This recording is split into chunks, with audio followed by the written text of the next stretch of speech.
Meaning of department. Department. Department. Department. Department.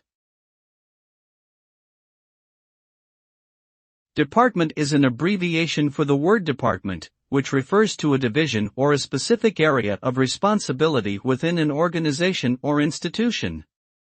Typically, departments are headed by a manager or director and comprise a group of employees who specialize in a particular field or task.